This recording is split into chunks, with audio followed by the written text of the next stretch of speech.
Hey guys, it's Marshall from Going Gear, and we took a look at the CRKT knives in a different video, the new ones for 2013. In this video, we're actually going to talk to some of the designers for some of the different knives, which is going to be really nice, something a little bit different than we're doing this year. So we have James Williams here, one of the designers for CRKT, got some really cool knives this year. Already has some really cool knives, so we're going to talk about some of his influences and ideas behind the knives that he has this year. Okay, good morning. So, my knife designs come from my knowledge and long martial arts experience, primarily from the classical samurai military arts, which is very different than modern martial arts. So all of the knives basically come from history. Then I take them like, what is the mission? What do people need to carry this knife for? What's it going to be designed specifically for? And put the knife together from that perspective. So, like the Otanashi, which is a long, slim folder, was a request by Special Operations Command for a thinner, longer Hisatsu-style knife. Okay, so this is an operator's folder, has certain attributes because it was specifically for military operators. This one is designed so that the blade is longer, okay, because longer blades make a difference in some applications. The knife is much thinner, much easier to carry. The clip is way at the top, so it's deep concealed carry, easy to conceal carry. We have a lot of people going into country dressed like you and me. They need some tool. Sometimes this will be the only tool. It's a frame lock, and there's several reasons why. Strength, but also it keeps it thin.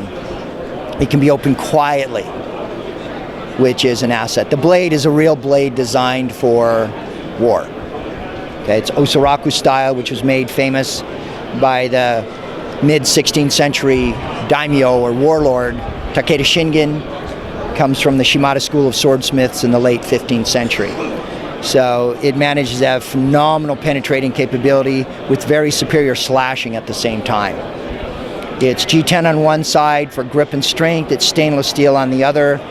You're basically making one piece here when you open this. You've got stainless steel lining up with the blades. You've got very strong connection there. The blade has the capability of locking the liner if you want. These guys like to make choices. So here you lock the liner so it can't come loose in the moment. But you don't have to do that. It's manual. You have a choice with that. The clip can go either side depending on how you want to carry it, right, left-handed, or depending on what your tool setup is. Maybe I'm carrying a fixed blade this way, I want to be able to access this a different way. So, or whatever the situation might be for you. So, the response from some of the guys has been very positive, and it's a very, very comfortable, easy to carry knife, much more so than you'd think by the size. It looks like it's too big to carry comfortably, but because it's so thin and deep set in your pocket, it just goes away. Can I try it? Absolutely. Let's see. Let's test it. Slide it in the pocket. Yeah, I mean, any of the ones, especially with the deep carry pocket clip, you don't really notice them, and right. Without actually feeling down there, I don't even notice that it's in my pocket. So it is a very comfortable carry, and I really like the deep carry. I like the kind of concealment that you get on there. So if you look at the difference, width makes a difference. Okay. There's advantages and disadvantages to everything, though. The Hisatsu folder is an enormous penetrator for hard objects. Like you can stab it through a half-inch piece of plywood down to the thumb screw, and the handle has a lot to do with being able to do that. So, there's advantages and disadvantages to any knife. So they're designed specifically for what somebody needs it for, what do they want to do. Now I noticed that you have assisted opening on the existing model, and the new one is just a manual. Was that the reason you mentioned earlier? Was that for the quiet? Slimness as well. Everything you add starts adding bulk, and the ability to be quiet also. So again, you're designing specifically for what do you want a knife to do, how and why. Sure. You want to talk about this guy? Sure. All right. The Sakimori was initially a request from Japanese Defense Forces.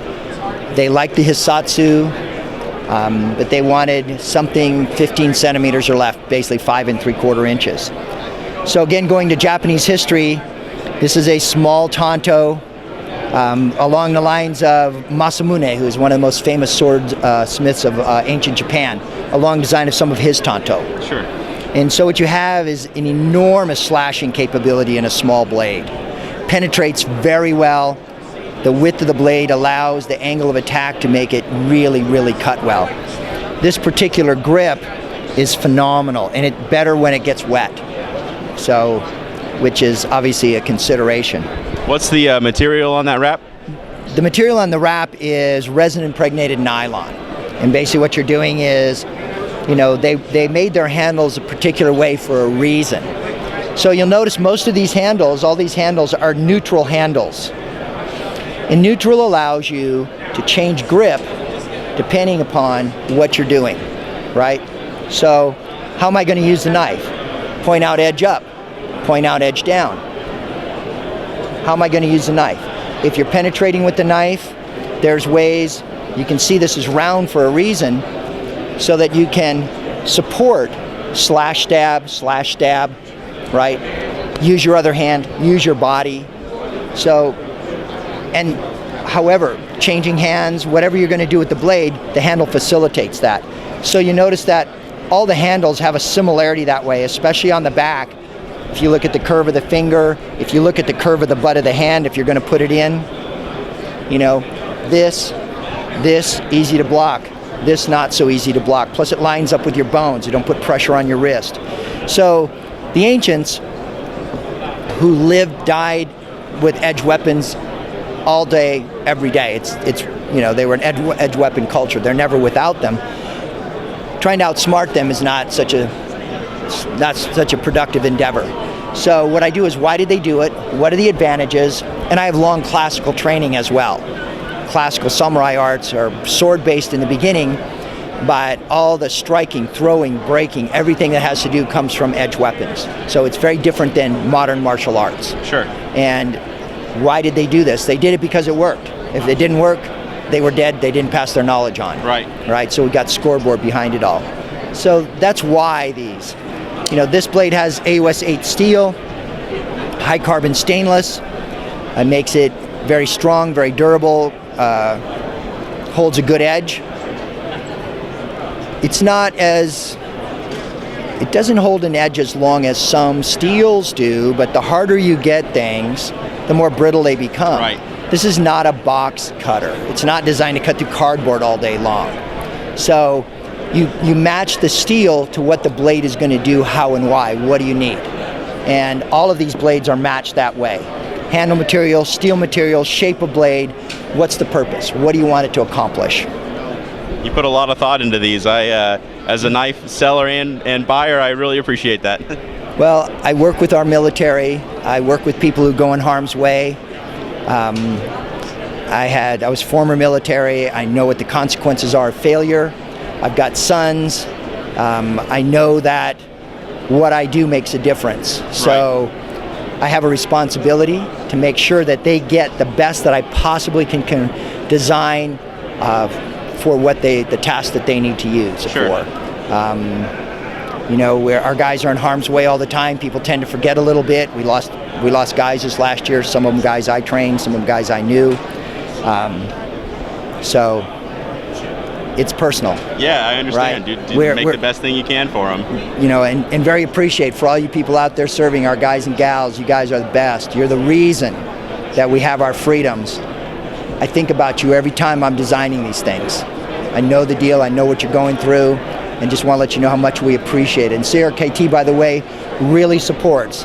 Anytime I ask Rod Bremer, listen, some of my guys just got hit. They lost a couple people. Can we send them 10 knives? Can I send them 5 knives? I can't count the number of knives over the year that Rod Bremer has just shipped to you guys on CRKT's dime just to support. So we're a company that really appreciates and really supports you guys. So God bless all of you. Well, James, I really appreciate the talk. That was some great information. Thanks for your time. All right, you're welcome.